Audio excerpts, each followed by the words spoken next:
and welcome back to the Value of Wrestling for another weekly roundup. We're here and we're doing our thing like we do each and every week. And let's see here who is with me today. Oh, yes, it's me. I'm the big time, as you know, always here doing what I do. And right over there, my tag partner on this.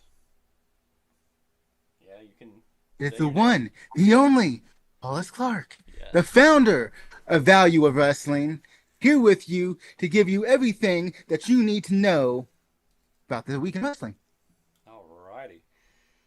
So let's get right into it because there's a lot to cover. I mean, we went from last week simply being a almost kind of a CM Punk thing, the possible retirement of Edge, and lots of storylines there, to a whole week of just directional change almost. A lot to talk about in that scenario. So let's jump into Monday Night Raw. Monday Night Raw happened on the 21st, this past Monday. It was in Quebec City, and of course, it started out hot. We had Sami Zayn come out to the ring to probably what has been the largest crowd pop I've heard in a long, long time. I mean, they were very excited to have Sami Zayn there.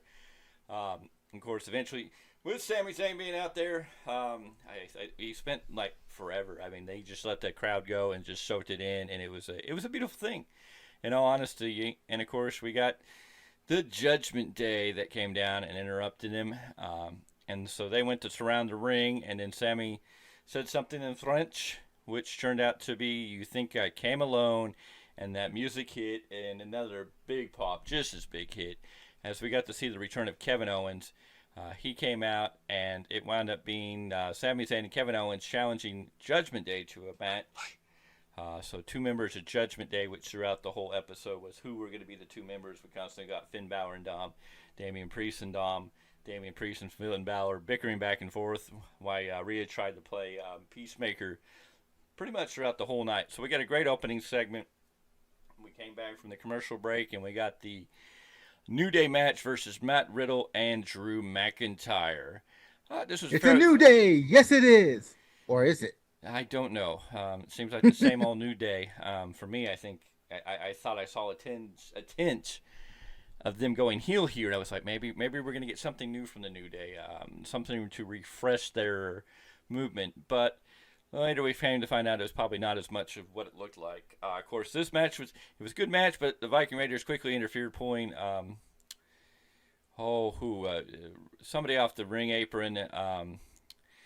And Xavier Woods, I believe, got the pin. New Day got the win. And then after the match, of course, Mike and Raiders attacked New Day and Riddle until McIntyre was able to get back in the ring. And he basically attacked both of them and chased them out of the ring. So, three guys get their butts beat by the Viking Raiders. One guy jumps in and chases off the Viking Raiders. So, that's where we stand with that. It was what it was. I would think they're getting the Viking Raiders over, but then I'm so disappointed because it's like, it looks good, then you do this other stuff. So, it's interesting. We did get a continued backstage segment with Drew McIntyre and Riddle. Riddle trying to get McIntyre to join him on this returning to like a tag team. Like, come on, bro.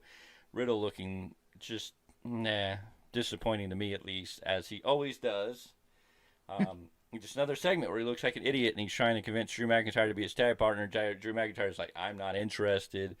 And then the New Day came in, and this is where we got the back to feeling like, okay, New Day's definitely going to be face, as they said, oh, you guys did really good. You should keep doing the tag team thing.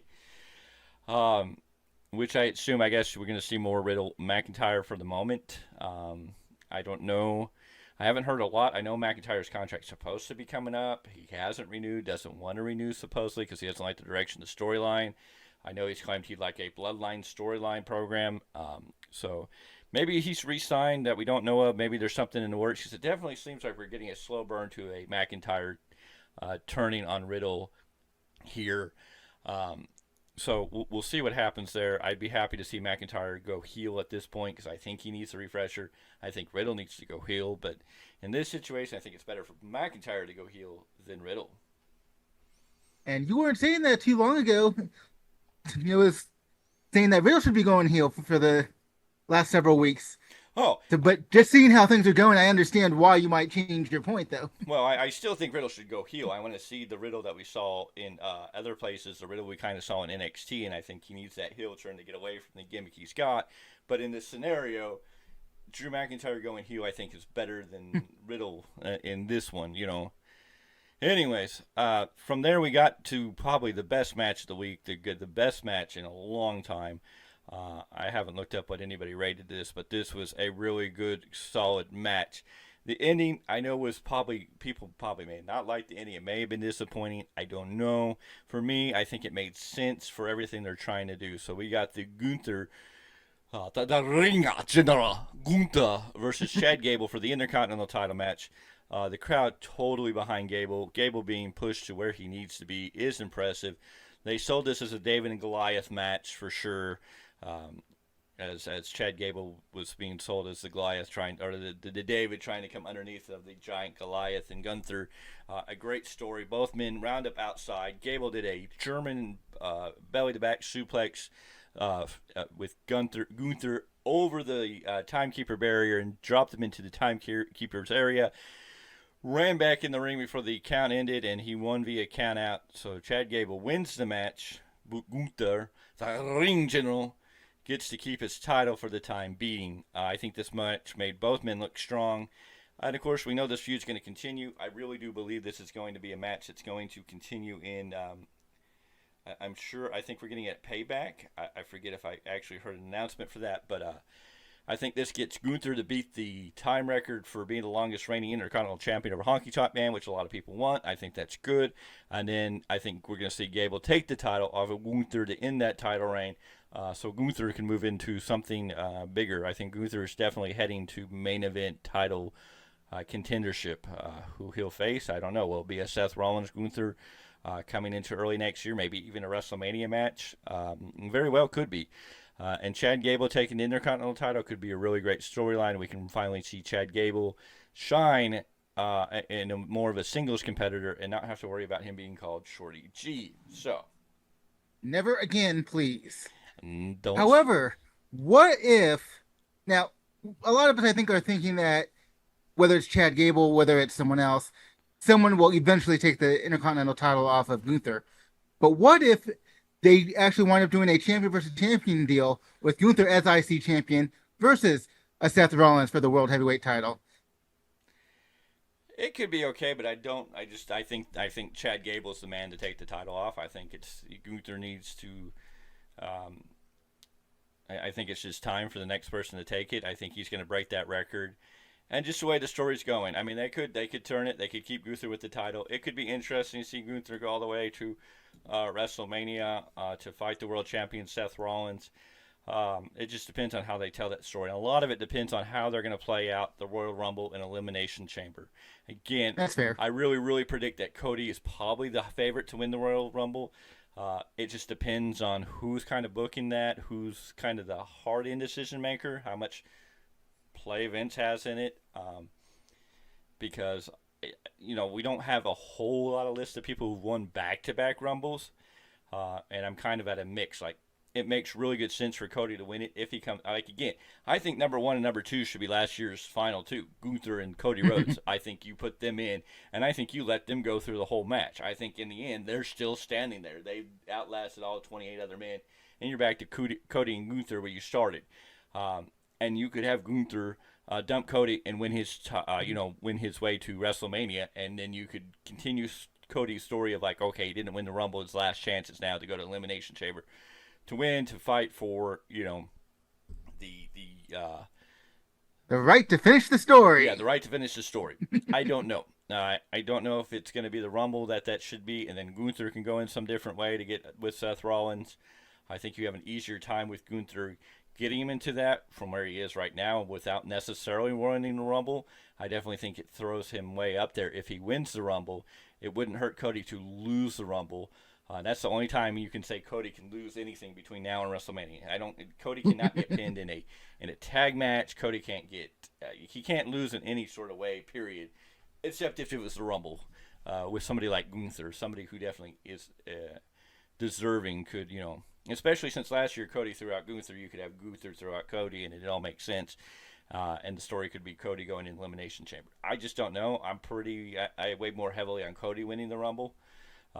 And you could still get Gunther into the world title picture. So We shall see. I don't think he's going to have the Intercontinental title. I think it needs to go to Chad Gable. I think that would really put Chad Gable in a place where he can be taken more seriously as a single star.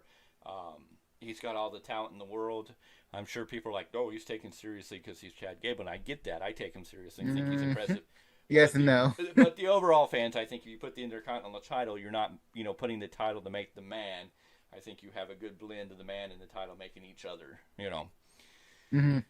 So. Which is something they haven't done in a while. No. Outside of Gunther. Yeah. Now, after that, we got the women's title match. Rhea Ripley. I don't know. Was it a title match? I think it was a title match. I don't remember. But anyways, it was mostly a squash match. The whole reason Rhea Ripley took on Candice LeRae was to squash her and bring back Raquel Rodriguez. Raquel Rodriguez came out and pretty much announced that she's back from injury and she will be taking on Rhea Ripley for the title at Payback. So we got a Payback match coming up because Payback is 1 week from today, because it's Saturday. So next Saturday, we have Payback, followed by next Sunday, All Out, followed by this Sunday, All In, and something from okay, so Wrestling. Tomorrow is All In. Next week, on Saturday, you have Payback. Then Sunday, you have All Out. Yeah. So we have All In tomorrow, Payback Saturday, All Out on next Sunday. But we also have a Impact pay-per-view tomorrow night for those who are in the Impact. So that's tomorrow night. So I haven't paid attention to Impact in this last little bit. So then we got a Cody Rhodes segment. I don't know what they're necessarily doing with Cody. What I think they are doing with Cody, from everything we get more of this later. I think they're building Cody Judgment Day. They're continuing kind of that feud. I think we're really setting up for a War Games match. Even though a lot of people say, "Oh, there's no War Games." There's too many things going on with Judgment Day, Cody Rhodes, Sami Zayn, Kevin Owens, JD McDonough. It definitely feels like they're putting these factions together to eventually lead to a War Games scenario, which really makes sense. Because right now, I don't seem to have anything for Cody to do, and it's okay. Cody doesn't necessarily need to do a lot. Cody needs to kind of float through to the Rumble. Yes, we need to see him something. Yes, I think he needs to be, if they're going to do a War Games, yes, he should be the man in War Games there to really highlight himself. But otherwise, I don't know who you can put him against legitimately right now. Like, there's not a lot of people there that would make a big match to, do much for Cody. Cody's just, we're trying to get the Rumble with Cody. So we got a segment with Cody. We got our Cody Phil. And then we got a great video package with Nakamura. And really made Nakamura interesting again. So we got the whole thing about what Nakamura whispered in Seth Rollins' ears. We come to find out Seth Rollins has a serious back injury. Nakamura knows about it, and he's gonna use it against Rollins. Nakamura, of course, talks about Rollins' family, and really, this video package really made Nakamura, really made this match a little more than just a match thrown together. This actually gives us reason.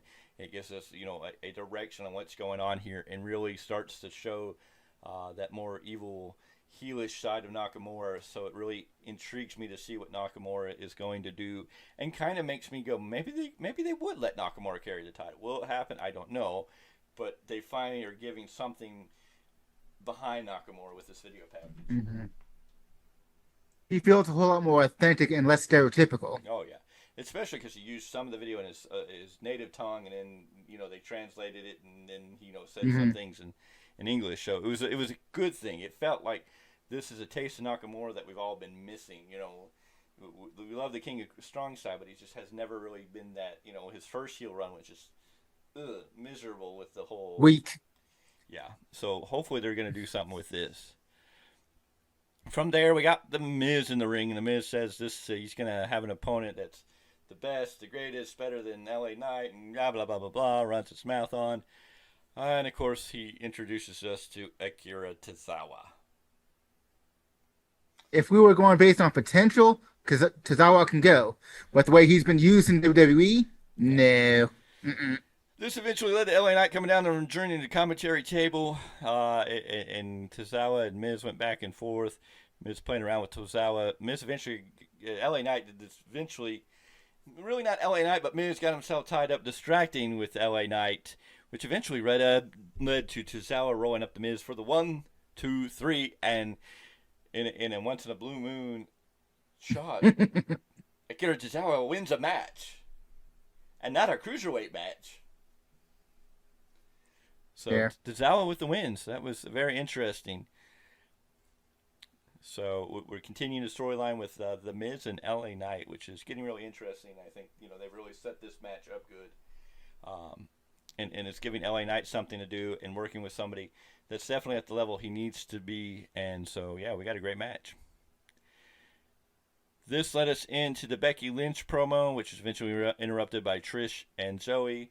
And it's basically just continuing the feud to what we're going to get in at Payback, I believe. I believe it's Trish and Becky Lynch at Payback, if I remember correctly. That's because this feud must continue. A lot of people are not liking it, but I mean, at least it's keeping Becky Lynch busy with something and out of the title picture. I mean, what else are you going to do with Becky Lynch? If she's not facing a Trish Stratus, where else do you put her? I'm fine with the feud. I just think that their promos are kind of like the same over and over. It's like we know the story beats. It's not great. It's kind of weak, but it's kind of they're trying to build Zoe Starks in this match. They're trying to keep. Yeah, that's true. They're trying to keep Trish Stratus or not trying to keep Becky Lynch busy. I mean, they want to keep Becky Lynch's hot commodity on TV, and this is giving her something to do. And I know a lot of people are not. This is not their favorite feud for her, and it's not a great feud, but it's at least keeping her busy. It's bringing Zoe Starks along. She's getting a lot of rub by two great names. So we'll see. Next, we got the women's tag champions and Chelsea Green and her new by force tag team partner Piper Niven, which a lot of people crapped on. Oh, you can't just give the title to somebody. I'm like, there's very few instances where you can actually buy a storyline like this where Piper Niven just walks in and takes the title. You sell Piper Niven as she is, as a badass like this, and she's, you take her character as she is. You kind of believe that, yeah, that would be her mentality to just come in and go, I'm your tag team partner now, and you deal with it in the story. So I know a lot of people are shitting on it going, oh, she shouldn't just be made the tag team champion. It shouldn't be allowed. Like, she should earn a place or blah, blah, blah. I know there's people shitting on it, but I'm like, look at it this way. It continues a character with Piper Niven being this type of character where she's like, I'm here. You don't need nobody else. It does make sense there, and at least it's giving Piper Niven something to do and putting her on TV instead of doing nothing. So I mean, it's giving us new characters with Piper Niven who haven't seen a whole lot of. It continues to let Chelsea Green stay in the positioning she is because she is on a hot run here. Unfortunately, the constant tagging, changing tag partners is kind of a different thing. Of course, they took on Caden Carter and Katana Chance. Again. This was basically a squash match. There wasn't a whole lot in here. Niven wins with the splash on Chance. She got the pin. Not a whole lot there. It was a women's tag match. Wasn't great. Wasn't horrible. Was. Yeah. The thing is I wish they would have had like Kelsey and Idol or something for like a week or two before Niven, pushed her way through. Yeah. Because those would make great comedy segments. Yeah. But we still would have got to where we are now, which I'm absolutely fine with. Yeah. Okay, let's see here. Where did you go, Christian? Okay. This then led to what was our first main event, as I call it, or what was supposed to be looking at as our main event. Sami Zayn, Kevin Owens against Judgment Day. Eventually, we found out basically it looks like Rhea told us it's going to be Balor and Priest needed to come out here and do it. So it was Balor and Priest against Kevin Owens and Sami Zayn. My least favorite boy, Dirty Dom, eventually came out and joined them at ringside. And then we continued the storyline, and this is why I really feel that they're pushing Judgment Day. I think J.D. McDonough, when a lot of the rumors saying they're not going to end Judgment Day yet, but it looks like maybe J.D. McDonough will become a part of Judgment Day, which would give it an easier. If you put him in before you have Priest exit, maybe it'll sink in better. It'll make sense, and especially if they need to go into War Games, because unfortunately, I mean, you could put Rhea Ripley in War Games in this era, but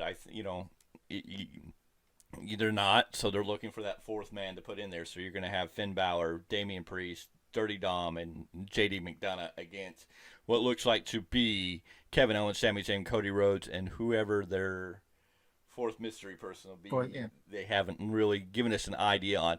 Anyways, Dunn trying to interfere. He went to pass the briefcase to Balor, but Owens got the briefcase and nailed Balor with it right in front of the ref.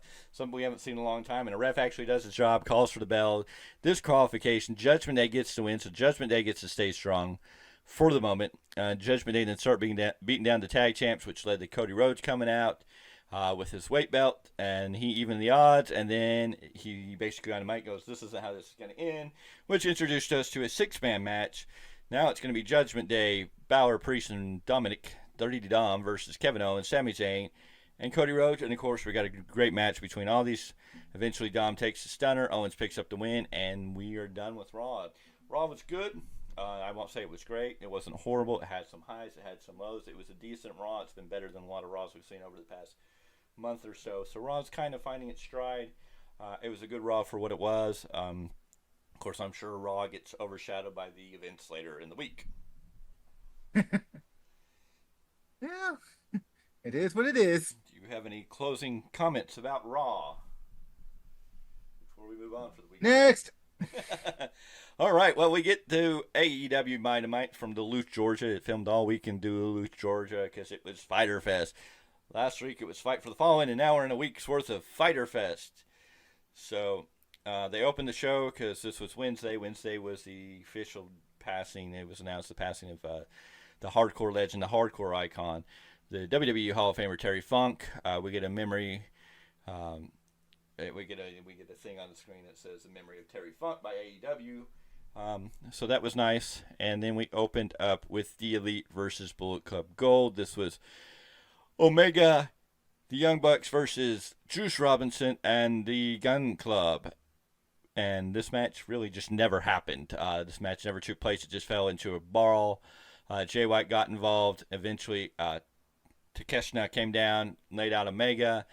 This led to FTR coming out to save the Young Bucks. Omega then came back. He started getting Takeshita up for a one-winged angel, but Takeshita slipped out the back and ran off. And so that's pretty much what we got out of that. Just a kind of a brawl. Continue the feud with what's going on there. Didn't even get a match, so there's not a whole lot to put in there. It was just kind of a brawl. Yeah. To set the storyline in place. Continue the story to get to the next point. So I give it credit. They're building the All In at least. They're giving us more to bite on than what they had been. It seems like they're playing catch up. Like they're trying to give us a whole lot real quick to get us more excited about All In, which is great. And we'll talk more about All In because I think All In has a lot. I think Tony Khan has a lot, and all the superstars at AEW have a lot riding on their shoulders this weekend. But we'll get to that later. Then we had a sit-down interview with MJF and Renee. He talks about how his chunks are going to be so tight because the crowd's going to be cheering for him. Good MJF stuff here. He refers to himself as the British Bulldog if the British Bulldog was Jewish. Just claims that the fans chanting his name, he will buy them all a pint. And Renee goes, "Is that true?" And he goes, "Well, I'll have Tony Khan pay for that, but we can edit that out." At Mark Tony Khan. Yeah. All this was to sell the match at All In. It was your normal MJF over the top, interview. There wasn't a whole lot to say. It was good. Did what it needed to do, and we're moving on. We keep rolling. So then we got into our actual first real match of the night, and another one that continued storylines. We had Jon Moxley versus Rey Fenix, and this match was a great back and forth match. Both men giving it their all, looking really good. Moxley eventually hits the Death Rider, then locks in a rear naked choke for the win. And this eventually led to the BCC coming out and going after Phoenix with the crowbar. They had him up. They were going to hit him with the crowbar. This then brings out Eddie Kingston and El Penta Zero. But they are magically stopped by the appearance of Ortiz with the bat. He walks out right in front of them and stops. And, of course, Kingston and Pinter's kind of standing there in shock, kind of going, what's going on? And then the music hits, and we find out Santana is back. So the rumors are true. It looks like Pride and Powerful are back. I don't know if they're going to use that name, but it seems like they're back. I don't know if they're necessarily even back as a tag team. They may just be back as two individuals in this match. So Santana came out, but here's the thing: the announcer didn't say Santana. Mike Santana specifically. They gave him a first name. Okay. Well, Santana was out, and of course, kind of off camera is when the BCC nailed Phoenix with the crowbar and took him out. The heels leave through the audience with Santana and Ortiz joining them. So now we know who the mystery partners are for the BCC, and this also helps with the fact that Phoenix was was not cleared or was unable or is going to be unable to travel to London, so he wasn't going to be wasn't going to be able to be a part of this match at All In. So this at least gives us a reason why Phoenix is going to be there, at least storyline wise. He's out of action because he was attacked and taken out with a crowbar. They did the whole gurney, the whole ambulance ride out of there, so they made it a big deal. And so we're going to have a 5-on-5. It's the Best Friends, El Pinto Zero, and Eddie Kingston against the BCC with what some people are saying their newest members, Santana and Ortiz, but nothing official. Until tonight, it looked a little more official, but we'll get into that. We'll get to tonight's episode of Collision. Anyways, is there anything you want to add to that before I jump into the great segment that happened backstage? Keep going. All right. So then we get a backstage segment. Of course, they put Ray Phoenix in the ambulance, and Renee Young comes out, or Renee Paquai, sorry. I'm used to the Renee Young, but Renee comes out, and she's trying to talk to Eddie, and Eddie kind of just goes off on her like, your husband did this, so wait until I get a hold of your husband. So it was a great moment there, Eddie being Eddie, and acknowledging the fact that Renee and John Moxley are actually married in real life. So, and when you're kind of a fan of wrestling where most of the times companies don't acknowledge that stuff or rewrite stories to fit a different way, it's always nice when you get some reality in a story like that. Of course, it always with I love Eddie, the consistency. The only thing is with Eddie Kingston, you don't know if that was written or that was just Eddie Kingston doing his own bit. That's the only thing. You never know if Eddie was like, we want you to say this, or Eddie was just like, hey, your husband, So anyways, then we got an interview segment that happened with Sammy Guevara, which led to Cool Hand and Daddy Magic. They came out and confronted him about why are you helping out Jericho after everything he's done, blah, blah, blah. Sammy Guevara's like, I'm a friend. He gets disillusioned, and they're like, well, we're trying to keep you from being disillusioned. And so we had a great interaction there, and this spilled into the contract signing between Chris Jericho and Will Ospreay. With Takeshita and the Don Callis were with Will Ospreay, and then of course Sammy Guevara came out with Chris Jericho. This was a match that I wasn't really a fan of on paper. Like when they initially announced it, I was kind of like, I don't know how this is going to play out. But I think after this, they're great back and forth promos. Will Ospreay bringing it to the game, Jericho keeping up. It made me interested. I'm interested in seeing what's going to happen here and breathes new life. Ospreay also announced in this moment that it seems like his New Japan Pro Wrestling contract is going to be up soon. So we're going to see what's going to happen with Will Ospreay here. I don't know what that's leading to. But this was a great segment and made this match important now. Made this match a viable contender for All In. Instead of just being kind of like a makeshift match of Jericho versus Ospreay. This really gave more depth to the match and made me actually a little more interested in seeing what Jericho and Ospreay are going to do. Absolutely. Even I had commented in our Facebook group talking about just the promo that Ospreay did, just how passionate. I mean, Jericho did well. Mm-hmm. I mean, it's not like he was a slouch. No. But, oh my God, it's like I got even further behind Ospreay. And speaking of Facebook, yes, ladies and gentlemen, we have a Value Wrestling Facebook. It'll be below in the link in the thing below. I forget what they call it. In the description below. Yeah, the description below. There'll be a link to the Facebook page. So if you're watching here and want to join us on Facebook, go ahead and join us on Facebook where we have really in-depth discussions. You can post stuff on Facebook that you want to talk about, join us on Facebook. All Value Wrestling on Facebook. There we go. There's a quick plug. I know I got to do some housekeeping. I forgot to do all my housekeeping at the beginning of the show, but we'll continue on. We'll get to housekeeping in between. So, anyways, after the Ospreay Jericho segment for they're all in the match, we got another sit-down interview. Renee with Adam Cole. We start off talking with MJF, and then they run a video package with Adam Cole and MJF. Actually, can I interrupt you just for a second? Sure. There was one note that it's just a little tidbit. But the fact that, did anyone notice that Sammy Guevara was wearing an inner circle cut? Well, yeah, he was wearing this inner circle cut. I don't, I don't know if, it may mean absolutely nothing. But it's just a nice little Easter egg. Yeah. I think he was just showing that, he's taking it back to the past, the original, because where the storyline's kind of going. So we'll see. Anyway, so we did get the sit-down interview, Renee and Adam Cole. We got a video package in this one with MJF and Adam Cole and all the stuff they're doing. And then we got some footage with Roderick Strong and the Kingdom. This set off Cole. He jumped to his feet and started yelling at Renee. And so this really sets up to kind of make you wonder what's going on with Adam Cole.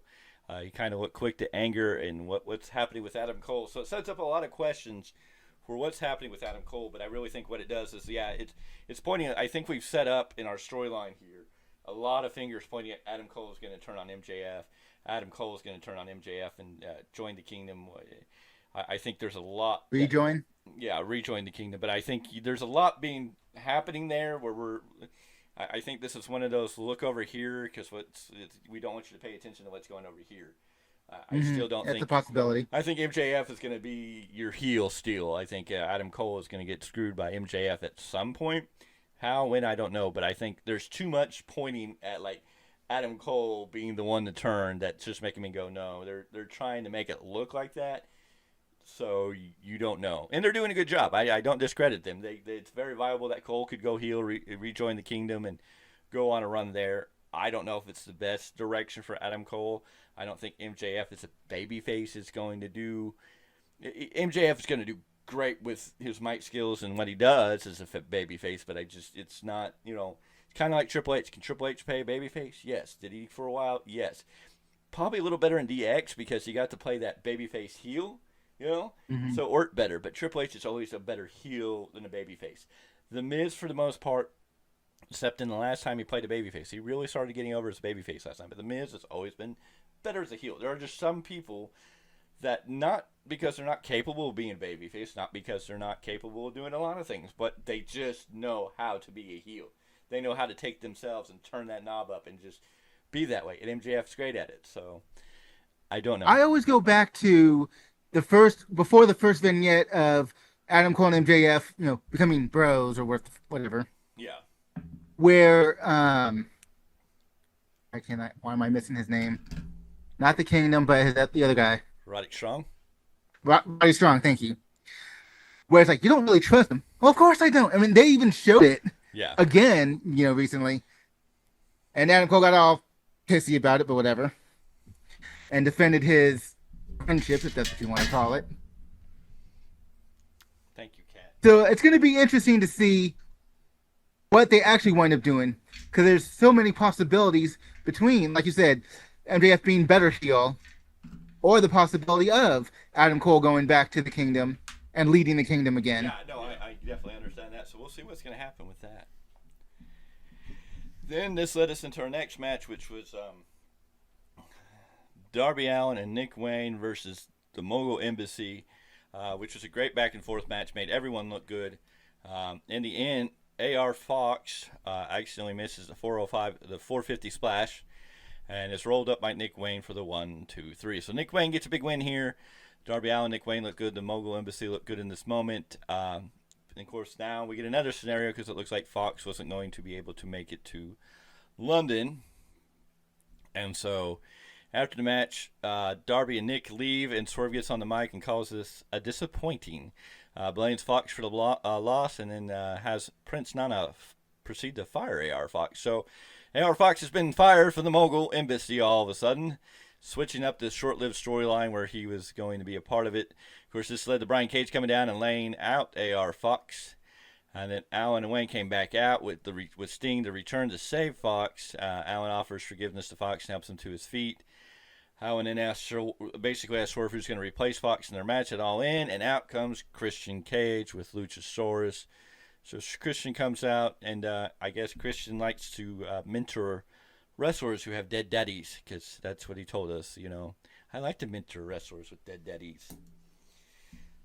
So I've heard of having daddy issues, but this is just ridiculous when it comes to Christian Cage. Yes, Christian Cage wants to be everybody's daddy, so we will see. Who's your daddy? Yes, I am. Okay. Of course, then we got a sit-down interview with FTR and Young Bucks, continuing to build their feud. I don't know how many more video packages. Of course, after tonight, I'm so sick of video packages for FTR and Young Bucks. I'm just kind of like, okay. Not a lot there. It's just they built to the match. Not a lot to say. I don't think. Do you have anything to say about FTR Young Bucks? No, it just is what it is. It really is. The story tells itself. Then we got a Ruby Soho Blues versus Sky Blue match. Again, not a lot here. It was an average match. Soho wins. With Destination Unknown. Yeah, that pretty much was it. Okay, then we get a video package with the House of Black talking about getting rid of Billy Gunn. This led to the Acclaim coming out to the ring. They are serious. They're calling out the House of Black. This leads to a fight until Billy Gunn makes his return and comes out and saves them. Gunn gets on the mic and challenges the House of Black to a match at All In, and of course, then breaks it down that Daddy Gunn or Daddy Ass is not coming to London. That we're gonna get a call back to somebody he never thought he'd have to make a call to. We're gonna get a badass coming to London, as in badass Billy Gunn is going to be teaming up with the Claim to take on the House of Black. So I don't know what to really make of that. I'm like, okay, nice attempt, but I don't really buy it. It's like it's Billy Gunn, period. Yeah, I don't. Yeah, it's Daddy Ass or badass Billy Gunn. I'm like, isn't it just Billy Gunn? I mean, is it really? Unless he brings back some old ring gear, I don't know. Is he going to call up his old buddy? Oh, you didn't know, your ass better call somebody. I mean, I think he's a little tied up with WWE, but I don't know. WWE's been letting people do a lot of crazy things recently, so who knows? Anyways, then we got our main event of the night. The Ring of Honor Tag Team titles are on the line as the Aussie Open takes on the Hardy Boys. This is a great back and forth match with some hot spots. Eventually, Aussie Open hits the Aussie Arrow to finish off Jeff Hardy. They celebrate in the ring, which then brings down MJF and Adam Cole. They try to go for a double clothesline, doesn't work. MJF was going to go for a kangaroo kick, but it was blocked. Cole with a super kick, which almost hit MJF, which then MJF loads up the diamond ring, but then winds up hugging it out with Adam Cole. So we keep getting these back and forth swerves. It's like who's going to do it to who? I don't know. I'm kind of torn. I don't know if they're going to win the tag team titles. I kind of think they should win the tag team titles. Adam Cole win as a babyface over MJF, but MJF, still trying to be friends with Adam Cole to set him up to get the title back. I don't know. I'm kind of getting to a point where I'm getting tired of this feud because they have eaten so much time up on Dynamite. They have been getting like 20-minute interview segments. Like they're wrestling here and there every once in a while, but it's like they've gotten more interview time or in-ring, promo shooting time and video package. I'm like, okay. But isn't that the old mentality? Talk them into the building? I guess. I mean, it's done it. It's just like every time I'm just like, I don't know. Kind of getting worn out. I'm like, okay, I hope part of me wants this feud to end. Part of this is like, I don't see it ending right away. It just doesn't make sense because neither Adam Cole winning the AEW World Title or MJF retaining the AEW World Title. I don't see who's next for either man. Like, there's nobody that AEW or Tony Khan is building right now to be next. Like, there's not anybody I'm looking at going, okay, they're in the position to kind of step up. There's a lot of people there that are doing great things. That's nothing about it, but there's nobody there that I'm saying, okay, they're the next guy to, Not obvious to the audience. No, not at all. It's all on Tony Khan. Tony Khan knows, I'm sure. But you're right. It's not obvious to the audience. Tony Khan picks names out of a hat sometimes. It just says, "Oh, you get a world title match," and we're like, "Okay, why is AR Fox in your world title match?" Or why is who knows? Maybe Nick Wayne will be the next one to get a title match. Tony Khan's booking. It's always kind of in. Of course, also Tony Khan's kind of not doing a booking, but we'll get into that into the news and rumors after all this. And there's another story, but we'll get into that. There was a match that was booked for All In that has now been canceled. Some of it's for good and some of it's for bad. Some of it has to do with Captain Insano too, but that's a whole other story. Oh yeah, that. Anything else you want to bring up about Dynamite this week before we move on? Time to move on. All right. So Thursday, August 24th, the wrestling world got hit with the blow. Of course, on Wednesday the 23rd, we lost Terry Funk, and then on the 24th, the wrestling world just got hit in the gut, and we're just kind of in shock, and just it's just so sad. And there's a big time rant that's going to be posted real soon where we go over some of that in more detail. But we lost Bray Wyatt, Wyndham Rotunda on Thursday in the afternoon. Triple H came out and made an announcement, and the whole world kind of stopped. The whole world of professional wrestling kind of stopped. And the great thing about professional wrestling, everybody says wrestling's fake, whatever. But I mean, if you're a wrestling fan and love this business, if you're part of this world that is wrestling, it is a world. It is a group of people who are passionate and love this business. And when you step into that world and get around the people who love that, it's a brotherhood, it's a sisterhood, it's a family, like nothing else you can find. I mean, it's totally, you don't find it in many other places. But when you step into an arena for a wrestling show, or you hang out around the other people who are wrestling, you automatically become like family in this whole way. And the outpouring that you saw across the board from every wrestling organization, from wrestlers and everybody, for the loss, and all the fans and everything that was done for the loss of Bray Wyatt, Wyndham Rotunda, was amazing. And I mean, that's what makes me love wrestling, is there's one thing that's true. You could be a complete outsider in everything else in life, but once you step around other wrestling fans, you're accepted into a community that's just, we don't care anything else about who you are. You love wrestling, you're in, you know? So the reason I bring that all up, because it changed the course for Smackdown. Smackdown was basically deleted, rewritten, changed. WWE quit all their meetings, basically just let everybody take the time to heal and reset their show. And so Friday Night Smackdown turned into a Terry Funk and mostly a Bray Wyatt memorial show, all live from Louisville, Kentucky. And of course the show opens, and I think everybody was struck hard when the opening came and we saw all these wrestlers on stage. And we saw right up front, there was Triple H center stage, Cody Rhodes was there, Braun Strowman was there, but then I think the big shocker was Eric Rowan was there, which is totally awesome. It was totally awesome that he came. WWE allowed it. WWE put him up there on stage, on TV, and, you know, with the rest of the crew, with the rest of the boys and girls. Yeah, and he deserved it. He should have been there. I mean, there's no doubt about it. I mean, unfortunately, Alexa Bliss tried to get there, but something happened with their travel. She did a Instagram video or a Twitter video or an X, whatever it's called nowadays, video about, you know, I wish I could have been there, but due to the travel stuff. And of course, she's pregnant right now, so it's not, you know, it's not easy to travel as a pregnant woman. I do know that. So she couldn't have been there, but she put a video out there, but she really wanted to be there. But it was really great to see Rowan there.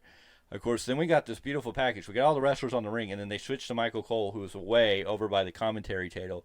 He got spotlighted, and he opened the show telling us what was going on. And then we got the beautiful 10-bell salute, which led into a beautiful, just heart-wrenching. I mean, they start off with, he's got the whole world in his hands. He's got the whole world in his hands. He's got the whole wide world.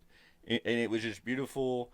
And this package, I mean, by the time that package is over, if you weren't moved, touched, or in tear, I don't know. If you go watch people watch this, you know, and then the crowd started singing, and you got the whole chanting, you know, thank you, Bray, and then they were singing the whole world. And then as we came back, we saw Rowan and Strowman there, and then it looks like they had put the rocking chair in place, because then we got the shot. All the lights in the house went down, and we got spotlighted on the rocking chair from Bray Wyatt's first original creation on the main roster, and in NXT when he came out as Bray Wyatt, kind of the cult leader, and had the rocking chair. And this was a beautiful moment. I mean, if WWE doesn't do anything else right, they do this stuff right. I mean, it was a beautiful package that, I mean, I don't know how you could watch it and not be moved. There are some movies that just, you know, make you tear up. I don't need to tear up on that stuff. I didn't know the guy personally. Yeah. That video package and seeing Eric Rowan made me freaking tear up. Yeah. Because, I mean, Rowan was, I'm going to say Redbeard for a minute. He was there for Brody, you know, in AEW when they did his tribute for him, for Brody. And so to see him for Wyatt, it's just like, just knowing how close, you know, being on the road that they were, you know, it's like, let alone what Wyatt's family is going through. Oh, yeah. But just the fandom and the brotherhood and the sentiment, just, like I said, not so many things really get to me. That did. Oh, yeah. It had me shook up, and it was beautiful. I mean, it was a beautiful, they do it right. If WWE doesn't do anything else right, they did this fucking right. Then we got our match. We got Rey Mysterio versus Grayson Waller. A solid back and forth match. Austin Theory eventually came down and tried to interfere. This led to Escobar coming down and attacking Theory. The commentating is kind of pushing the same old theory that Theory was cheated out of the title. Escobar was cheated out of the title because of Rey Mysterio. They continue the storyline. Eventually, we got Mysterio picks up the win, and we got a stare down between the LWO of Rey Mysterio and Escobar against Theory and Waller up on the stage. So, great match. Grayson Waller losing, so I don't know where he's really falling right now, but it looks like they're trying to line Theory and Waller up. This may really be a good thing for Waller to get the rub off of the Theory.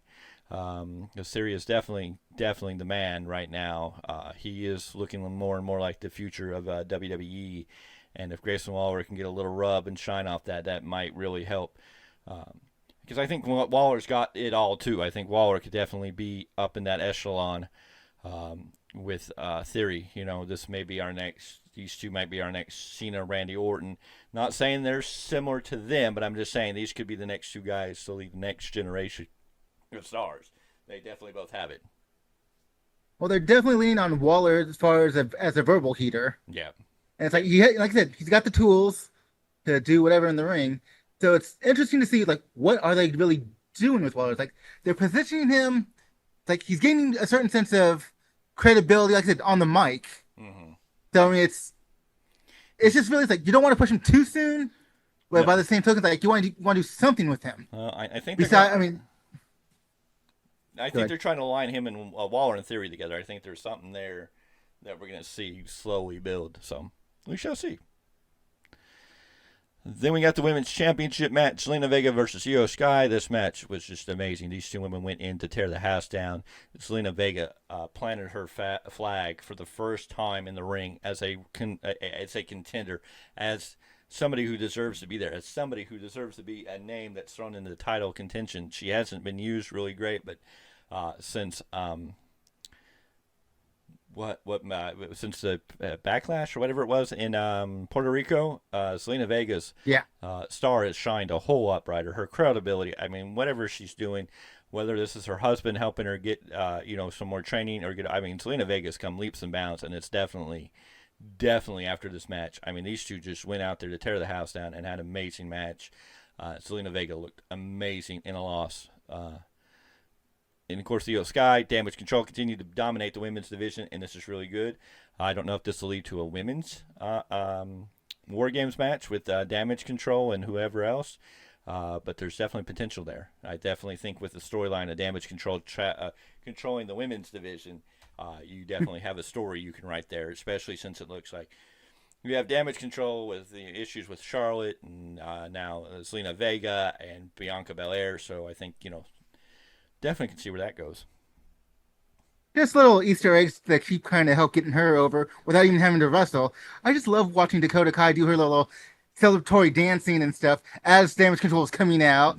Oh yeah, it's like yes, the spotlight should be on Io Sky since she is the champion. For once, but just like I said, just the little things are kind of fun to see also. Well, and for once, WWE is using Bayley and Dakota Kai, even though they can't really wrestle because of different things going on, at least they're still using and putting them in places where they're still getting some rub, they're still getting their name out there, they're still, creating some heat and keeping their name going.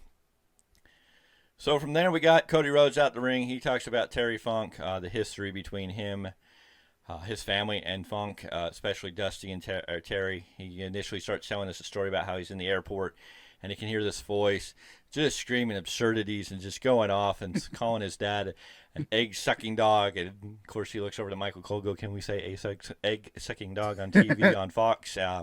Makes it great. He shares the history of Terry Funk, his family, talks about the grit, the toughness, the wild, chaotic, the extreme, above all else, the believable Terry Funk. He had over 50 years in the business. It was great to hear from Cody. Cody definitely pushed this. We got a beautiful video package on Terry Funk, and of course the big thing for Rhodes in that is the title of Cowboy. He says very few people in this world can ride around and earn the title Cowboy, but he says that both Terry Funk and Bray Wyatt are cowboys. So after the video package with Terry Funk, we went to commercial, and then we came back, and Cody Rhodes was still there, and he goes, now I get the privilege of telling you the next match is going to be a Terry Funk Terry Funk hardcore match. So we get a hardcore match which pits the Street Profits versus the Brawling Brutes. And this was a great hard-hitting physical match. Eventually Bobby Lashley comes down to ringside to support the Street Profits. The Brawling Brutes look like they're getting ahead. Butch climbs up to the top rope, and then Lashley interferes, knocks him off the top rope. Butch is getting back on his feet when Lashley nails him with a spear. This eventually led the Street Profits to hit their finishing maneuver, which I can't remember the name of it, putting Ridge Holland through a table and picking up the win. And so they kind of continue the storyline where Lashley and the Street Profits are working together. They came off a little more heelish. I'm hoping that's the direction they go, but I don't know. It was quote unquote a hardcore match, so you have a lot of leeway to say that, well, Lashley was just, following the rules. So, or lack thereof. True. This then led into a video package of the events between Miz and LA Knight from Raw, which we talked about during Raw. And, of course, we got LA Knight, who came down and gave a great promo, remembering Bray Wyatt, thanking him for, helping him, giving him that rub in their match. And then he cuts a beautiful promo on the Miz that just just hits Miz, just burns Miz in all the right places. It was good. And then he hits the perfect line that just almost breaks your heart all over again when he's like, there was once a wise man who told me, the next time you see me, run. Oh, it was great. You're just like, oh, right in the heart. That was beautiful. Of course, this then led to our LA Knight Finn Balor match, which was a great match. Great back and forth. It shot up, pushing LA Knight. Of course, LA Knight gets blunt force trauma, gets the win over Finn Balor, which is huge. LA Knight's on fire. LA Knight's heading. I don't know where they're going to take LA Knight. They've got to be real careful. Cody's the guy for the title. LA Knight's kind of floating the middle. Should he be U.S. champion? Probably. I think that's where they're going to fit him in. I think he's going to be great once he gets into that position as U.S. champion. I think that'll help him kind of maintain where he doesn't need to be in the world title picture just yet. But at least if they give him the U.S. title, it gives him something to do for now. Mm-hmm. And of course, they do this amazing thing again at the end of the show. LA Knight's music's playing, LA Knight's walking out, and the lights hit like when the Fiend used to come out. They start cutting out segments of the lights and the boards, and everything goes out. And then the lights go dark, and we get Bray Wyatt's lantern in the middle of the ring. And then on the Tron, we get a silhouette of Bray Wyatt from his last return. You can't really see Bray Wyatt. You just get kind of the silhouette of his back. And the way they positioned the camera, though, they sold me a ticket for a brief second because it looked like he was inside the ring. I was like, wait a minute, what? Oh, yeah. Then they kind of panned out a little bit. And, of course, before the commercial break there, we got a Bray Wyatt, White Rabbit. We got a QR code and Bray Wyatt return thing coming that I didn't know, and I guess there was a little more to that. But, yeah, it was interesting. They did an awesome show. Smackdown was just top-notch with everything they did. Remembering Bray Wyatt, remembering Terry Funk. It was a great night. It was a great SmackDown. It was a great night of reminiscing and just indulging into that moment of we're thanking Bray Wyatt for everything he did, thanking Terry Funk along the way, and it was a good night. Do you have any closing for SmackDown? Any last minute thoughts? Any other highlights that you'd like to add to that craziness? Got my little Easter egg about Dakota Kai in there.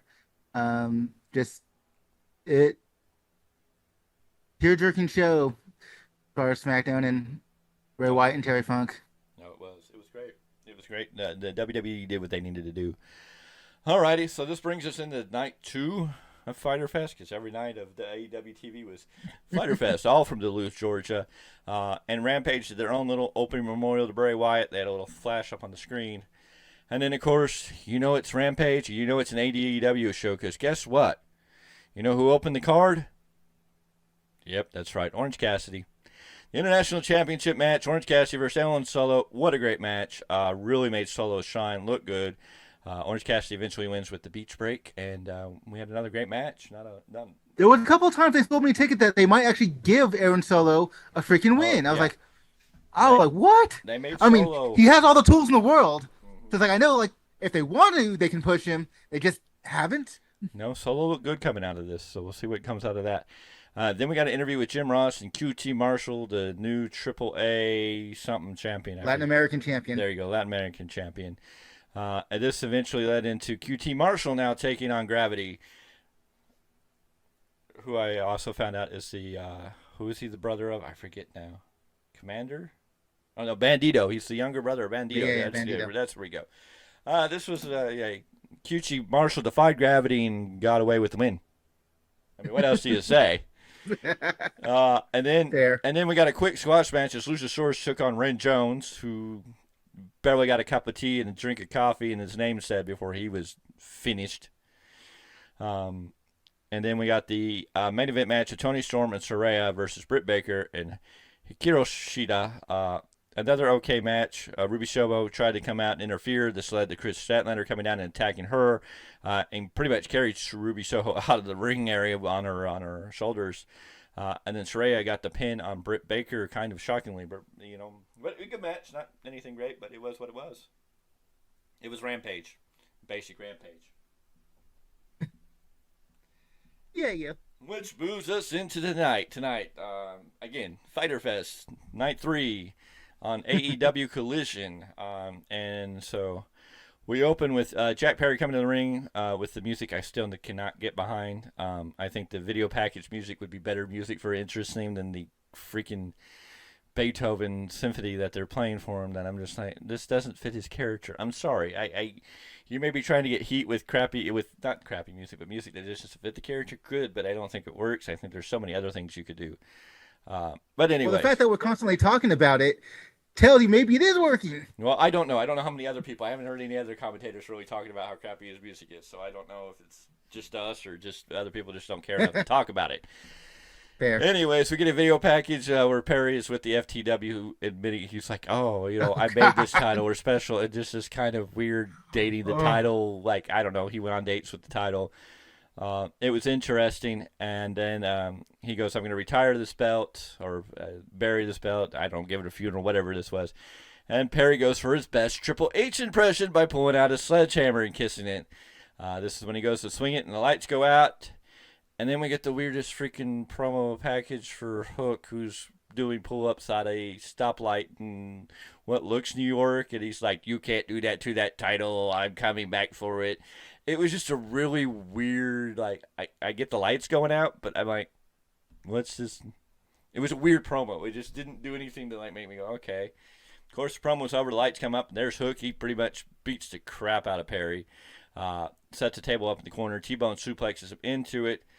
Hook leaves Perry laying and then lays the FTW title on it and then walks over with with Mike and announces that he's going to face him at Wembley. So we have another match for All In, the FTW title on the line, Hook versus Jack Perry at All In. But this match is, to me... Well, that'll be at 0 hour. Oh, well, I was going to get to that before you jumped me on that. Sorry. I was going to say...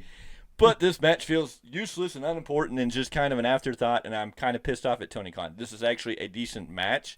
There's a story told, but now you're giving it to me on 0 hour. I'm like, why? Like, I get the... Well, actually, I think that's a good idea.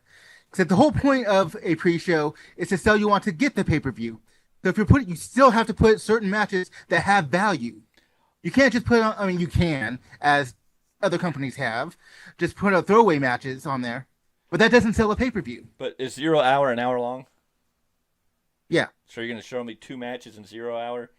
I don't like it because you already have the Ring of Honor, Aussie Open versus MJF and Adam Cole, and I think there's so much storytelling already being told there that you need to give that, like, most of that hour time to get over. And I think that Hook and Jack Perry would do a lot better on the main card than on the 0 hour, because I'm afraid one of those matches is going to get hurt in the time link. So unless we're going to get a quick squash match between Jack Perry and Hook in some form or another, it's like,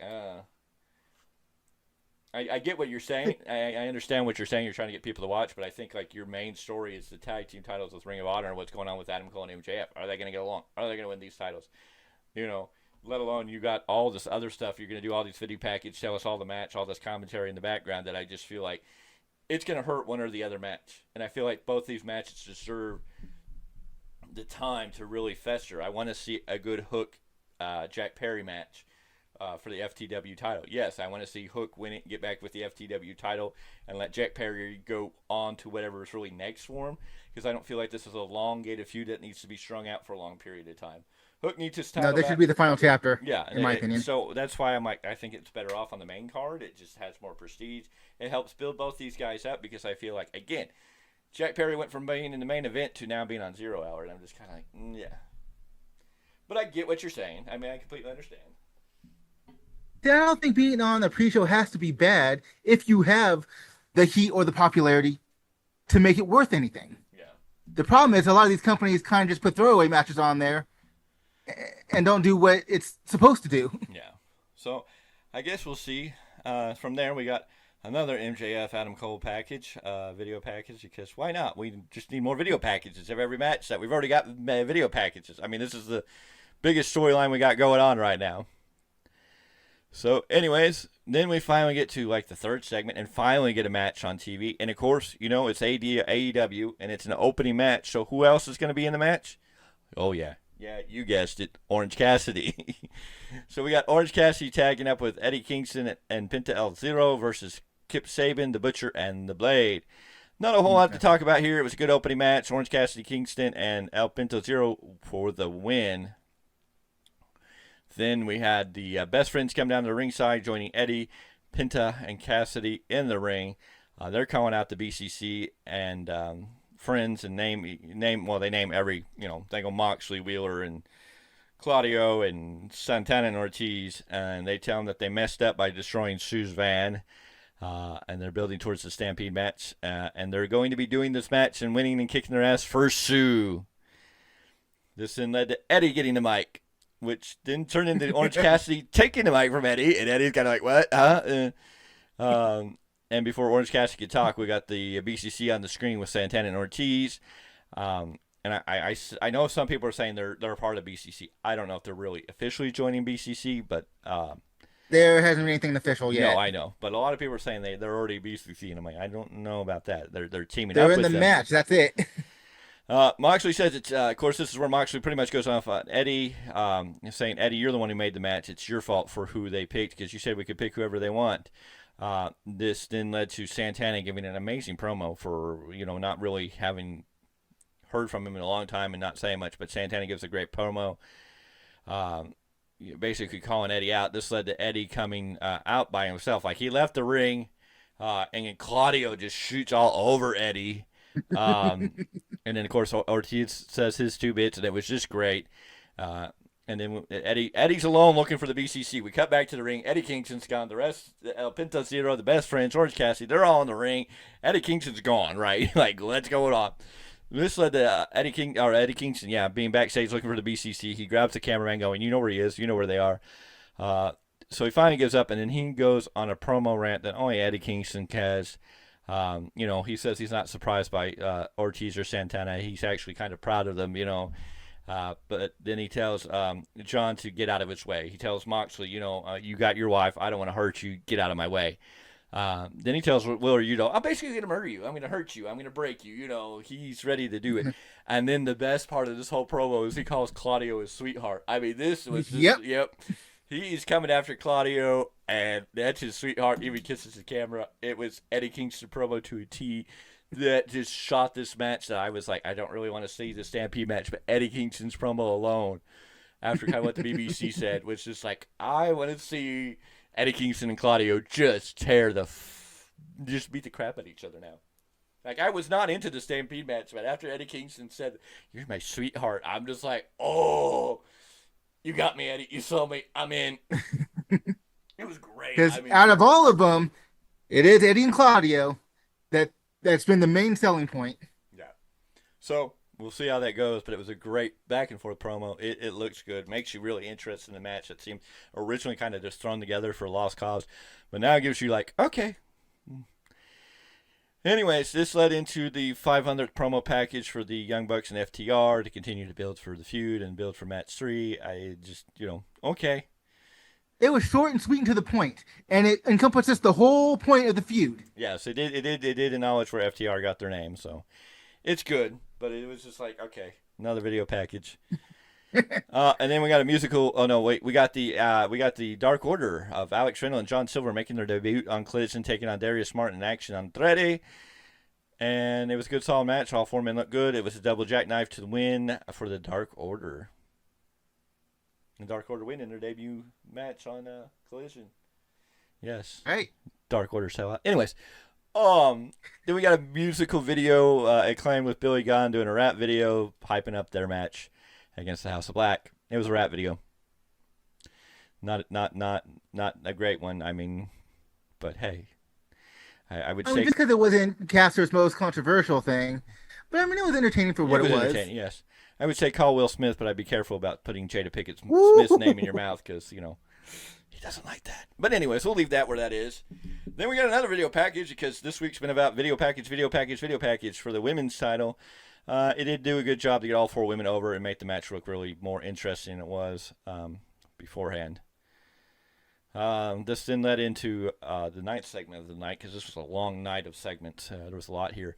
We got Big Bill versus Very Morless. So Big Bill led out by Ricky Starks, who's on manager duty while hashing out his suspension. And then, of course, they flashed over to Morales, and for a brief moment, I had a WCW flashback because I swore I just saw Juventud. I thought we had the return. Well, it kind of looks like Juventud had a baby with Damian Priest. I was like, it's Juventud Guerrero, the juice is back, And then I realized, no, that's some other guy. Damn. This was a total squash match, and Big Bill, of course, carried this guy around in a choke slam, or walked around the ring with one hand and carried him around. And didn't really, slam him in the choke slam, just kind of dropped him. I mean, he hit that mat. You heard that boom. We're like, oh, that didn't seem like it. It felt good. Big Bill wins with the choke slam. Not a much here. It was a squash match. After the match, Ricky Starks gets on the mic, does a great, Ricky Starks promo. Tells Morales he reminds him of a young Ricky Steamboat. And he goes, you remember what I did to Ricky? And he starts whipping him with the belt, and then he stops and says, oh, wait, I'm not feeling this. I'm coming back next week with a bigger strap. And then continues to whip him with the belt. So, yay. I don't know where this is. I kind of like that fact that it's kind of his gimmick for the moment. I don't know where this is leading. I don't know if we're going to get a Ricky Starks, Ricky Steamboat match. It could be okay. I don't know if I want to see it. There's some points where people get to a certain age where I just don't need to see them in the ring for any reason. Well, maybe match. Steamboat brings a champion in on his behalf. I hope so. So we'll see. Then we got an interview with Ruby Soho. She challenges Kurt Statlander for the TBS title at All Out. So we get another All Out match, and calls Kurt Statlander less than an outcast. So you're not even as good. Maybe enough to more be than outcast. A woman, but less than an outcast. So then we got Willow Nightingale versus Robin Renegade, and Willow Nightingale coming out, clapping her hands over her head, doing her best Coco Beware impression there, the Birdman, yay, back in the day. And yeah. Okay. Simple match win. I like Willow Nightingale. I don't know if I like that Coco Beware reference, but it is what it is, I guess. It's just in her entrance and clapping the hands. It just felt. Oh yeah, because she's a very happy-go-lucky character. Yeah, no, I'm not saying anything bad about it. It just came off as that happiness, like Coco Beware used to come out and he used to clap his hands and do the bird thing. So it was I had that that was the comparison I made. So it gave me a little flashback back there. Will Nightingale wins. Robin Renegade and her sister, they both got taken out. So not a whole lot to put on there. Then we got a big old promo package for everything about London. Pretty good package there. Then we got another package, of course, this time for an all-out match. We got the Miro Powerhouse Hobbs build back. This is actually probably going to be a really good match. Can't wait to see it. This led into an interview with Kurt Statlander where she accepted the match against Ruby Soho at All Out. And then finally we get back to in-ring action as the limitless one, Keith Lee, who made his Collision debut tonight, takes on Ziggy Dice. Another basic squash match. I mean, there wasn't much here. I mean, Collision throughout was okay. Wasn't great. It ended on a higher note than it started. It was mostly squash match. Keith Lee went with a squash match over Ziggy Dice. No, we're not talking Ziggy. No relation to Bob Marley Ziggy or anything like that. No, but I am kind of happy for Ziggy Dice. Because after he left NWA Power a couple years back, he actually wound up in Impact Wrestling, but where he wanted to be was AEW. Yeah. And he publicly stated this several times. So it's like, he got squashed, whatever. But the fact he actually finally made it to the dance was just kind of nice for him. So then of course, he wasn't going to go over Keith Lee. Of course not. But it was just kind of nice little Easter eggs. Like, he made it. Yes. He can take that off his bucket list. This, of course, led into our 18th video package for the week with AEW, or 1800 or whatever it was. I would have to go back and count if I really want to know. But we got a video package of LFI. and basically beaten down. Oh yeah. They were beaten down. I don't know their names. It's slipping my mind. Vance, right? Vance Preston, and I don't know who the luchador is. Was that Commander or no? Who is it? Don't feel bad. I don't remember either. They don't put enough spotlight on them. So, anyways, they did their beatdown video package, and they came back and beat down the LFI people, and then what's his name walks in clapping his hands. So, I guess we'll get more video footage on what's going on with this LFI thing, this gangland, mafioso style kidnapping cartel. Yeah, there you go. I think what they're doing is just trying to rebuild them to look like badasses because they had taken a lot of losses. Yeah. So I think that's the whole point of these cinematic vignettes. And then the night got interesting as Joe, yes, it's Joe, comes down to the ring. Joe gets in the mic, and we're going to get to hear from Joe. Joe does his best Paul Heyman impression by saying, "I am Samoa Joe. I'm here. I'm the king of television." And he says he tells us the powers to be said if he interferes in tonight's match, he would lose his opportunity for his match at All In. And Joe says that's his fine. How about I sit at commentary table for the match? And then basically tells us he's going to beat the living snot out of Punk at All In, which led to our 1 millionth video package. This one, Samoa Joe's CM Punk video package. It was a good video package. I'm not saying these video packages weren't good. A lot of them were really good. A lot of them were decent. A lot of them got the point across. It was just video packages just coming left, right, and sideways. Every time you turn around, there was a video package. But, hey, you're selling a big pay-per-view. Tony Khan's really got to put everything into selling that big pay-per-view. So we shall see. So that ain't the big pay-per-view. That's the biggest pay-per-view of the company. Well, the biggest pay-per-view of professional wrestling, as they are claiming. So, anyways, then we got our main event match, which was Hook, Darby Allin, Sting, and CM Punk against Jay White, Luchasaurus, Swerve Strickland, and Brian Cage. And, of course, Jay White came out with the rest of the members Bullet Club Gold. Christian Cage came out with Luchasaurus.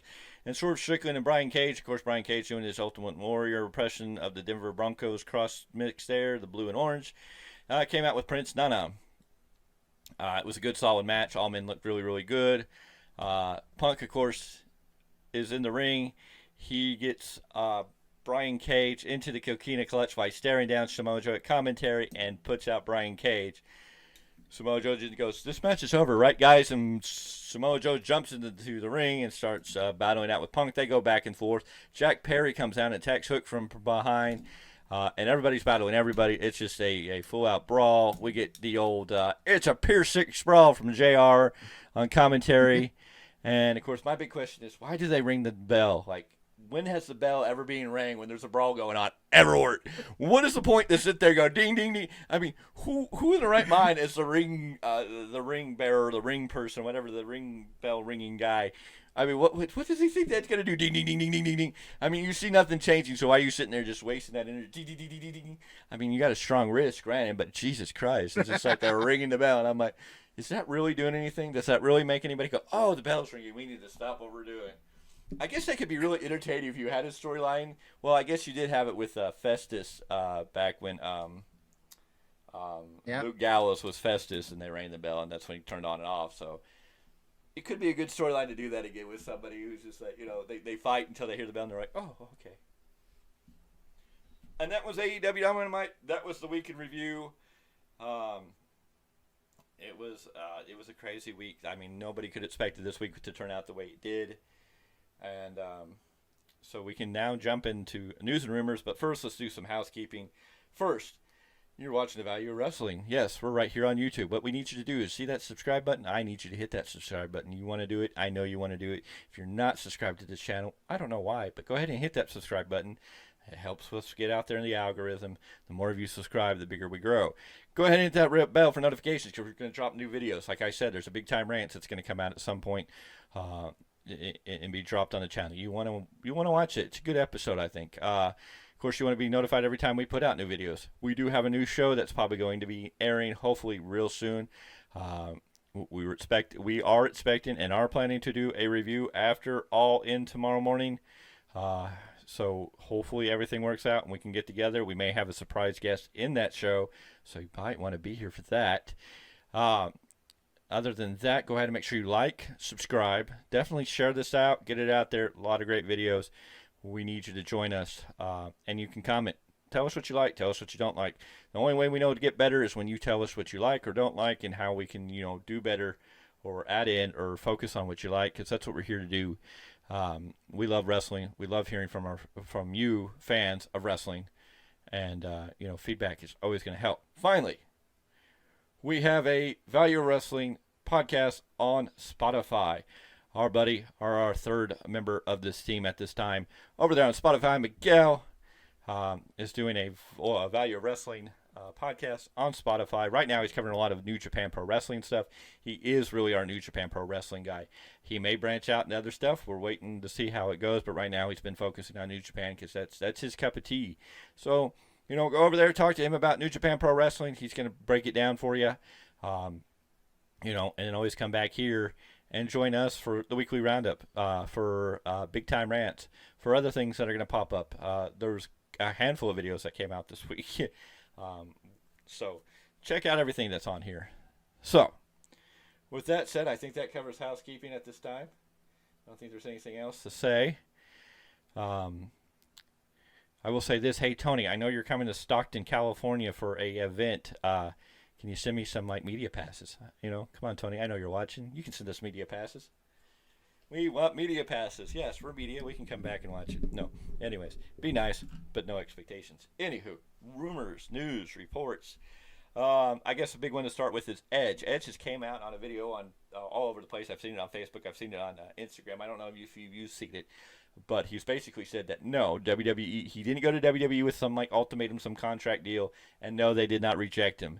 Apparently, he does have a contract extension that's sitting there. He just hasn't decided what he's going to do. There's a lot of things going on. And, of course, in this video, he pretty much wraps it up that he doesn't know if he can beat what happened in Toronto with Sheamus. He doesn't know if there's anything can top that moment. So any news and rumors about him going to AEW is still up in the air. Doesn't mean he won't. Doesn't mean it won't happen. It's just from this video, I don't know if that's really where his mind frame is. He definitely will not be at all in. But I understand his contract doesn't run up until the end of September. That's why he has a contract, quote-unquote, extension. Not a new contract. It's just an extension to the contract. He's on until the end of September. So he should not appear in all in. As we say, can a wrestler be BSing us? Could we be getting kayfabe? Could we be, could he be, giving us the ringer to give us the prize? Yes, totally. Could happen. But I don't think that was what Edge's motivation in that video was. I don't know. Did you see that video at all of Edge? I caught a part of it. Yeah. This is the one where he's sitting in his chair in his front porch or whatever, right? Yep. Yeah. We have less than 24 hours that we'll find out, won't we? I don't really believe he's going to be there. I think he needs time. The only thing I can see Edge doing is getting back with Christian and them going on a run as a tag team again. And I think you could breed that storyline. Christian could cost Luchasaurus the TNT title, and then you just have Luchasaurus beat the snot out of Christian. He just attacks Christian, keeping Luchasaurus heel, and then you have Adam Copeland come down to save his buddy, which would give Christian the babyface, and you could help switch Christian babyface, because it's going to take a lot. It really is going to take a lot to turn Christian babyface right now. He is so heel and so villainous that it's going to take a lot, and it would take something like that. But that's the only thing I don't claim to say, what Adam Copeland's going to do or whatever. Yeah. I'm just saying, with guys like Adam Copeland, guys like Dax Harwood, these guys will work until... Yeah, they'll tell whatever story they want and spin it any way they want until it's time to actually pull out what they're actually going to do. No, and I don't know if there's a lot for Adam Copeland to do in an AEW ring. Is there some different faces he can face? Yes. Could Tony Khan send him on a world title run? Sure. Do we really want to see Adam Copeland as AEW world champion? No. I don't think so. I think he tags with Christian. They build a long feud to take on FTR, and that's where it would end. I would think that would be it for what it's going to be. But again, it looks like FTR is halfway out the door, so I don't know. Now, if Adam Copeland came over to AEW, that might keep FTR around a little longer. Of course, there's other legal troubles with Dash Wheeler now that really kind of put a lot of things up in the air, so that's all wait to see. But Edge has come out with a video package and say, hey, this is what's going on. I think he kind of cleared the air because he was getting phone calls from family and friends and other people, and he's like, look, I don't want this. I think it was a sincere upfront. He's saying, I'm going to enjoy this time. What I'm going to do next, I don't really know. But when we get there, we'll get there, and then we'll know. Now, and other rumors. See, I believe he knows what he's going to do. I just don't believe that he's ready to tell the world. No, it may be.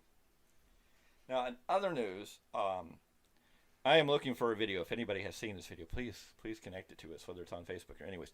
There's a live video with Ryback who basically fat shamed Paul Heyman and just talked mad smack on Paul Heyman being a fatty, that he's just a greasy fatty, just fat shaming him, calling him a fat Jew, just Ryback being his.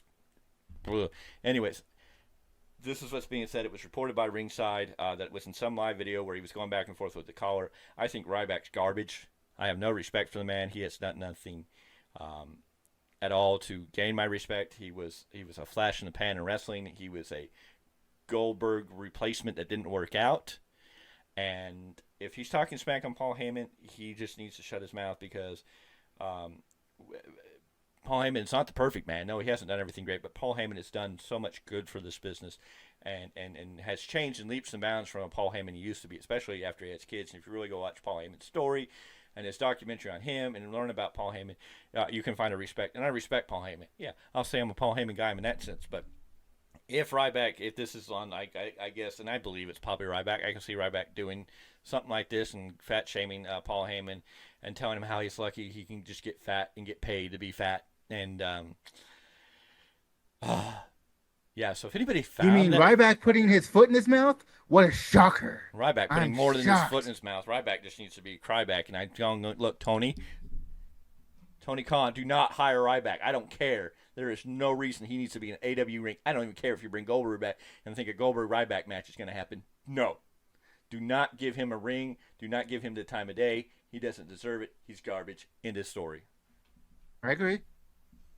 I'm sorry, I heard that and it irritated me because I'm like, he went after Paul Heyman, and what has Paul tried to help that man get over in WWE and stay there, and you're going to talk smack about Paul Heyman being fat, and you're just, yeah. Well, especially after all this time away from a WWE ring, why is Heyman's mouth? Why is Heyman's name in his mouth to begin with? Ryback is a booch that's trying to get attention on himself by talking about things, thinking he's going to get back in the ring. It's not going to work that way. Of course, he also came out and said that I guess he quit WWE. He just walked out because I'm not doing what they want me to do, so he just left and didn't even talk to Vince. So I don't want to see him in wrestling anywhere. I don't even want to see him in like the worst company out there. I don't need to see him in NWA, Impact, New Japan, MLW, any of those, USWA, wherever. He doesn't need to be in any of those professional wrestling. One of those is dead, but okay. I don't care. Creator Pro Wrestler, any of those places. Of course, I don't think Creator Pro Wrestler would ever hire him, but that's a different story. Ryback just needs to, you know what? He needs to just open his own wrestling promotion and wrestle himself by himself because he's never going to get any other talent to come join him in the ring. You know what? He can go do the Perry Saturn thing and wrestle him up. Oh, Lord. Let's see. Other news and rumors. Supposedly, 2 rumors came out with Goldberg possibly making appearance at All In. One, that he may wind up facing Sting. Not at All In, but somewhere he would show up at All In or show up in the next few weeks to face Sting. Which doesn't make sense to me. It doesn't make sense to me. I don't think him and Sting. I get the nostalgia, but I'm kind of like, okay, Tony Khan, you really love to rub yourself like WCW, and I'm just like, hey, it's good, it's momentary, it's fun, but no. That match doesn't do a whole lot for me. I don't think it's even a WCW thing. I think it's just it's 2 marquee guys. Oh, I get it, but it just gives me a flashback to WCW, and at their age and their time, it's not a good idea. It was kind of like Goldberg and Undertaker happened too late. In their prime, it probably would have been a better match, but by the time it happened, they were just both too old to really give us what they want, and I don't want to see it. The other match is that Goldberg's going to come out and confront Chris Jericho, and I'm like, I don't want to see that either, really. I'm like, it's more believable, but the only thing is I don't see Goldberg coming into any wrestling franchise or any wrestling organization at all and willing to play any type of heel. Him against Sting, him against Jericho, and Jericho just turning babyface basically. It's a wait to see with Chris Jericho. But I'm like, Goldberg's not going to come out and play a heel to anybody. Not at the age and not on what is supposed to be his last run, and not the way Goldberg wants the youngsters to be his fans. He wants to do it for the youngsters. He wants to get over. He's not coming out as a heel anywhere. So I mean, if Tony Khan's going to do something, it should already happen. If Tony Khan was going to do anything with Goldberg, it should have been happening at All In as a big one-off pay-per-view. I don't need a long storyline with Goldberg. Otherwise, I mean, I don't see what Goldberg's going to do. There's nobody there I feel like he can really give a rub to right now. There was a great time for Warlord briefly, but that's dead and over with. I just see a Goldberg coming and taking a spot from a younger talent that might be able to use it, and hopefully Goldberg gets worked out with WWE and they can make peace and let Goldberg go on his retirement run. Give Goldberg his retirement run. I'll be okay with it. It'll make sense in WWE. They can give him a couple of squash guys to get him built back up and let him have a run at somebody halfway decent that would be meaningful. And then let him have, that last match with somebody that he can, give that, pass that torch or that rub to on that side and be done with it. That'd be nice. Let's see. I don't think there's much. There's a lot of changes in All In. A lot of matches changing because people can't travel. One match, thank God, got canceled. Okay, originally Jeff Jarrett versus Greedo was making rounds. Well, I guess that didn't happen. We were supposed to get Jeff Jarrett, Jay Lethal, and Saddam Singh. And of course, it looks like Saddam Singh can't travel to London either for whatever reasons. Jeff Hardy, I know it was for legal reasons, which makes sense, unfortunately. So anyways, it's supposed to be Saddam Singh, Jeff Jarrett, and Jay Lethal versus the Hardy Boys and freaking Captain Insano. Now, I know Paul White went to AEW. I know AEW got the rights to have Captain Insano, and I'm like, why are we even trying to build a character around a movie called Waterboy that had a brief segment with Paul White at that time, the giant of WCW, playing Captain Insano, who was pretty much being a bully to a person who was handicap challenge, whatever you want to call it, because it's Bobby Boucher. Anyways, so I'm like, why would you really want to celebrate this? And why? I mean, after Paul White comes out and says no more BS, and you feel like Paul White's saying, well, WWE wouldn't give me the opportunity to wrestle because they thought I was over the top. And of course, then he goes to AEW, which feels like a WCW move because, like, okay, well, we don't think you're old, but you can come here. Back in the day, a lot of the guys from WWE, when WWE started cutting the older guys saying, hey, we're moving in a younger generation, they all went to WCW for a second life. We know Macho Man Randy Savage was one of those big speakers that was like, I don't want to be a commentator, I want to go. Now, it worked for Randy. Randy was able to go to WCW and revitalize his career and grow and even get bigger and huger and just massive over down there. Paul White hasn't done anything in AEW. He had a couple matches in the beginning. He's just kind of faded into the background doing whatever he does in the background, which is fine and great. Why do I need him to come out as Captain Insano? I'm like, why? I think it's just for kicks, just because it's funny to somebody. I get that, but it's just like, I don't, you got to, because it's a new character, so you're going to rebuild a character and bring it out, or is it, if it's a one-off thing, cool, but I don't know if it's a one-off thing. I think Paul White has this idea in his head that he's going to play Captain Insano, and I'm just like, you're way beyond that connection to that character, and I think it would have been a one-off had it happened. I don't know.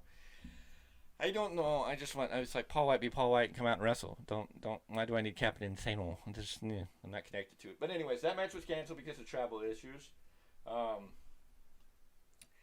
So anyways, tomorrow is All In, and I think there's good, there's bad, there's a lot here. I think that Tony Khan and the stars of AEW need to bring it. This has been sold as the greatest the greatest wrestling event ever, and I think everybody on this card. And not saying that this card hasn't got some good matches; it's got a lot of talent, but they're gonna have to bring it on. I think that there's some unfairness in it a little bit. I think AEW's kind of got a raw end of the deal now, especially with the passing of Terry Funk and Bray Wyatt. More so with Bray Wyatt now. That it's really AEW can make or break themselves in some ways. I don't think they can totally destroy themselves if they give us a good show and it's decent and it's okay.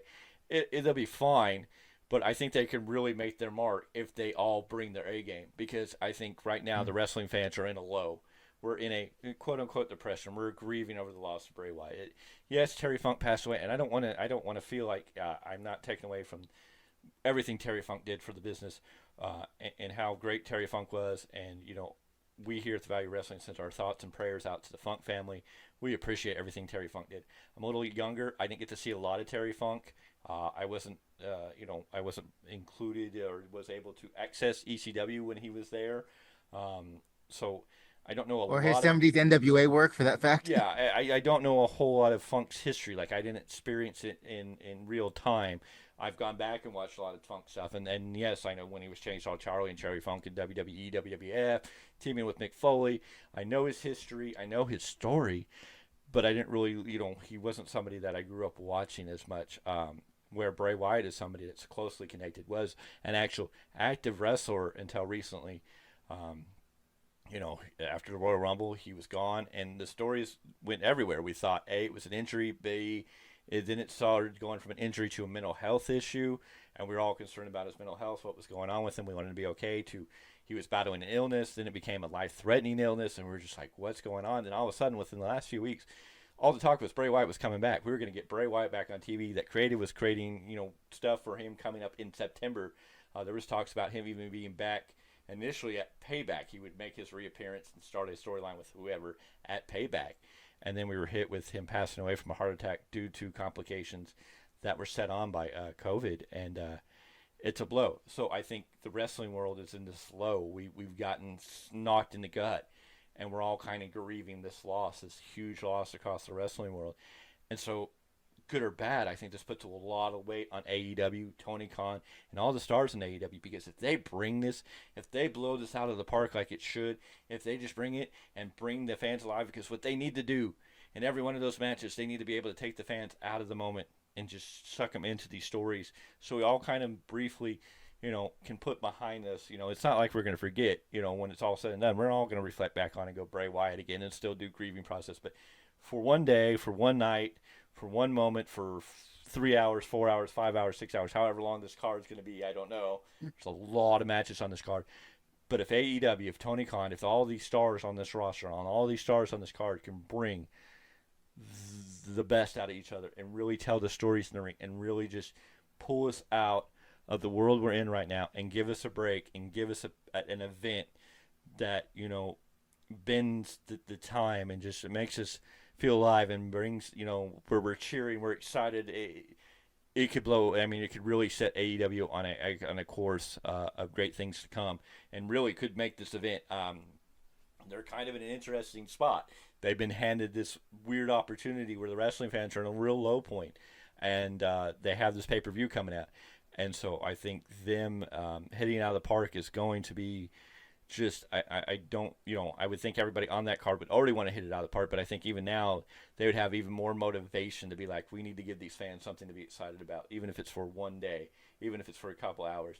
They really need to bring the best out of the best and just let us get out of the funk for right now and believe in wrestling for a little bit and love the sport that we love, because there's no doubt we're all kind of just, and especially after Smackdown, we were all hit emotionally. We all felt the if you hadn't felt it yet, you definitely felt it after watching Smackdown. If you go back and watch it, you're still going to get hit with it.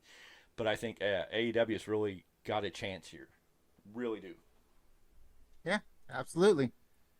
I mean, if they got to make the most of their opportunity. Yeah, if they don't hit it, I don't think it's a huge crisis. I think it could be, if they don't hit where they should, it may hurt them a little bit. I mean, it's not going to be a terrific thing, but I think, if they shoot for the moon, and I would hope everybody in there would just shoot for the moon going, hey, this is the moment, and this is what the fans need. The fans need a big, spectacular event like All In is being sold as. So now more than ever, not only is this the greatest match or the greatest event ever in wrestling as they have sold it, this is their time to prove it. If they bring it, I think AEW could be really be on their way in a whole new level. I think they could get a lot more eyes on the program in this moment, because I think a lot of people are going to be watching it because of what it's being sold for, but I think also people are looking for that escape right now. Well, here's the thing. Even though it's not the same exact stakes, to me, this All In needs to be kind of like AEW's WrestleMania 1. You put everything in this basket, all on the line, to make this the greatest show that they can.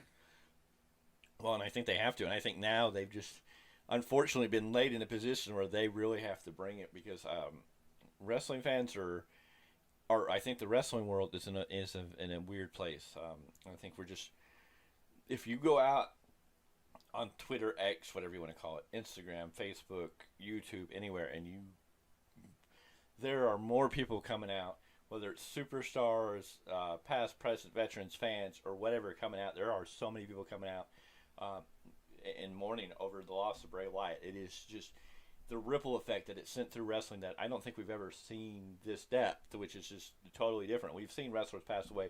We've seen companies kind of do their thing for them, but for some reason this is like just shattered the wrestling world. And I know what part of it is because everything I've ever heard about Bray Wyatt was just amazing. Or let's get away from Bray Wyatt for a moment, but Wyndham Rotunda was supposedly just amazing, heartwarming, just loving, just, you know, a man that brought the best out of everybody, made everybody happy. There was nobody could ever say anything bad about him from what I heard. I just heard this is an amazing man. So his impact across wrestling, I think it's bigger than we ever knew because there's so many people that knew him, were connected to him, and have felt this. And then the fans, I think just the way it is, I mean, it's really shooken the core of wrestling. And, you know, AEW is on the line. This could make it or break it for the company. I'm not saying it's going to be the end of AEW if they fail, but it may. I don't think the show is going to break them, but it definitely could make them even better. Well, but I mean, if they disappoint the fans, and I know there's a lot of people that are in the commentary world out there that are going, that are kind of on the ice because of some of the matches. Of course, I think Tony Khan this week really tried to fill in the holes he kind of had in some of the storylines and some of these matches, and kind of put fires in places that there wasn't really a whole lot. You know, there was like, okay, you know, I think last week we were looking at Tony Khan just throwing matches at us to fill a card that he had been slacking on. And now, you know, this week was about making sure every match had a little more importance to it. So, yeah. But, I mean, if they don't bring it, I think it could disappoint a lot of fans and start, you know, you might lose some fans. You're going to lose everybody. No, there's a hardcore AEW fan base that's not going to go anywhere. But there's those fans that are kind of getting tired, that are kind of borderline. They're like, okay, we'll give it this. But if it doesn't meet the expectations that's being set, then, you know, it might not be, you know. And with that, I've also heard Tony Khan's not been doing a lot of the booking. I guess there's something, Tony Khan's kind of been on an action injury or something. And he came out and stated that, you know, he told his dad in his absence, or if there's ever a time for his absence, that his dad, I guess who would be running the company, should go to Bryan Danielson as a booker or as a confidant. So I could see that. Well, he actually stated that for a fact. That actually came out. That's the person he told his dad to go to. And it looks like Daniel Bryan's helping out in the creative department, which is very interesting and should be nice to see. So we'll see how that plays out. But that's also interesting to me, like, you know, what about your EVPs? And it was stated that they're still EVPs, but I'm like, I don't know. There seems to be a disconnect between Tony Khan and the EVPs. I don't know if it is. I'm just saying from some of the things I've read and some of the stuff going on, it just seems like they're not as connected as they were when this thing first started. Well, first of all, the team is bigger than when it first started. Yeah. And on top of that, I think it's more just kind of the way Cody has talked about it when he was an EVP. It's like they kind of do what's in their wheelhouse, what they're interested in. Yeah. It's not an all-encompassing the way you would think an EVP role would be. Yeah. It's more specialized. You know, like I said, into whatever their wheelhouse is. So we shall see. It just, we'll see, and it is what it is. Well, it's not all-encompassing. Well, and I know there was a lot of push, and Omega's kind of gotten hit back because he was really the pusher behind AEW Fight Forever, and Fight Forever is just not done. The business they wanted to do, their AEW video game Fight Forever, is just not selling where they thought it would. And so I know there's kind of a hit back on Omega maybe not knowing what he's doing. So we will see. But anyways, tomorrow, All In. It should be interesting. We will see how it unfolds. I really hope that Tony Khan and every one of the men and women on that card understand that this is their night. If they're going to shine bright, if they're going to bring their A game, if they're going to make AEW, and I know in Tony Khan's mind, he's not just, you know, he's number one in some places, but I'm sorry, Tony, this is your night to prove that you're a contender, that you're you're in the dance, that you're here to, what? He's already shown that he's a challenger brand. Yeah. Yes, but this will really set him on the platform. I mean, if they can do their wrestling, it's going to take time to be a contender in the way that WCW was contender to WWF. Yes. That's going to take time. But this is a big step in that direction. Oh, for sure, for sure. I mean, this is a moment for Tony Khan to really, like, if he wants to stroke his ego, he needs to blow this out of the park, and then he can, he has a lot to stand on, and that can move the momentum meter. So. Sure. Anyways, we are getting here. We've covered all of this week in wrestling. We've talked about news and rumors. There wasn't a whole lot of rumors, a lot of news. A very tragic week. We offer our condolences. We send our thoughts and prayers to both the Funk families, friends, and fans, and the friends and family and fans of Bray Wyatt, Wyndham Rotunda. What a sombering experience. What a moment that takes you and makes you stop in your life. And I think, with that said, he was 36 years old. It ages me a little bit because it makes me go, ooh. Because I'm older, and you hear somebody dying at 36 that you didn't really know personally, but you saw on TV and had a special bond with, and you realize they passed away, and you just kind of go, life is short. Life is fleeting. We're not guaranteed tomorrow. I'm sorry, that's a reality, people. You are not promised tomorrow. There is no guarantee that tomorrow comes for you. So, is this kind of why we always take the philosophical Garth Brooks? If tomorrow never comes. Yeah. If tomorrow never comes, will she know? Yeah, no. We won't get into karaoke hour here. Maybe we'll set up another channel and we can do karaoke or murder the karaoke. I don't know. If you want to see us karaoke, put it down in the comments. If we can get 1,000 subscribers, I will get on here and sing a stupid karaoke song. I'll sing Fozzy or something. If we get 1,000 subscribers, I will karaoke a song. Okay. Yes, I have a point for 1,000 at least. I'd rather have like 10,000, but I'll go with 1,000. Anywho. But back to the other point. I mean, life is fleeting. We're not guaranteed tomorrow, and so I would tell you, whatever's going on in your life, it's not going to be that bad. If you're fighting with a sibling or a parent or a friend or something, sometimes life's too short. Forgiveness is key. Make peace before it's too late. Call somebody you haven't talked to in a long time. It may make their day, because life's too short for us to all be bitter and mad at each other over stuff. We got to forget. Well, not necessarily forget, but we got to forgive and try to move on, because you just never know. I mean, Bray Wyatt, Wyndham Rotunda, they were talking about him coming back. They were honestly talking about him coming back, and in a heart attack instantly, and he's gone. And but anyways, we here at the Value of Wrestling, thank you for being here. We will be back next week with a weekly roundup. Stay tuned, because we are going to try to have a new video after All In. We're going to have a new program. We're going to go over that. We hope to have a special guest join us on that program, where we're going to go over everything all in, the fallout of All In. We're going to, quote unquote, break it down for you in a whole new series coming to Value of Wrestling right here on YouTube. Anyways, again, let's do the housekeeping stuff, right? Go ahead and hit that subscribe button. If you didn't do it earlier, you can do it now, please. We'd appreciate it. Paul will love you for it. Paulus over here will love you for it. He'll blow you a kiss. Hey. He'll blow you a kiss even. No. Anyways, hit that subscribe button. Ring that bell for notifications, because you want to know when we're putting out content, because we are putting out content. We are really getting serious about this, motivated about this, and we're going to put out content because we love doing this, and we love talking wrestling because we're wrestling fans. And maybe one day we'll do like a sit down where we do a roundtable discussion. If it's me and him, or if it's a group of people, about our favorite wrestlers or how we got into wrestling, and we'll break down that story for you at some point. If you're interested in that, hit that like button. Drop it in the comments. You want to hear about it. Subscribe. That's how you're really going to get us motivated to do videos like that. If we can get subscribers, No, we love you. We know you're watching. So Feedback's always great.